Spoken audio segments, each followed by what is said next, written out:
Hi everyone! So ngayon, meron tayong sibuyas, bawang, potato, eggplant, mushroom, salata, at sotanghon. Ngayon, magluluto tayo. Prepare ang kalaha. Muna. Prepare na siya tud nga mag-init. After mag-init, ibuntang taang mantika. Sige, dugangan ta pa kayo. Medyo kulang siya, guys. Tama na. Lugay ko to. Tapos, ito nag-init, gibutang ko ning patatas.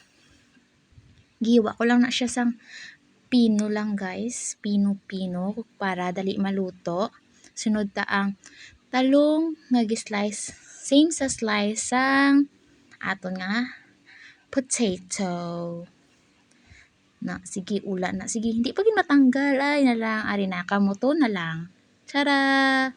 Gihalo ko na siya, guys. Tapos, gipagilid. Gibutang ko ning sibuyas ta. Gihalo. Pag nagkalat-kalat na siya, guys, pwede ta na ibutang ang bawang. Look how perfect it is. Charot joke.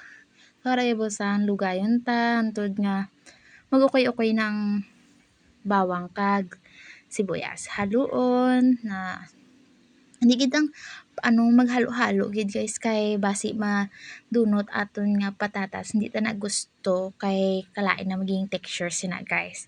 So lang haluon lang gid na siya kay medyo tig-apon na siya banda dira, so giamo ko nito gyalo. Sunod asin kag paminta, guys. Kailangan gid na para magkalasa imo nga sudan na ang iyong ulam. I-next natin ang mushroom.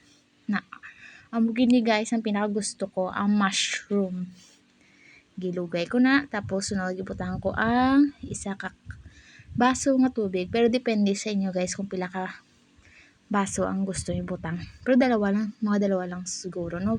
Tapos gibutahan ko ng parang nor cubes, good, guys. Sunod ko ng arang sotanghon. Tapos, tada! Ara na siya, guys. Luto na. And here the finished product. Choo-choo-choo-choo! Pwede nyo nilutuan sa inyo balay, guys. Kaya simple lang siya. Until next time, until next lutong bahay.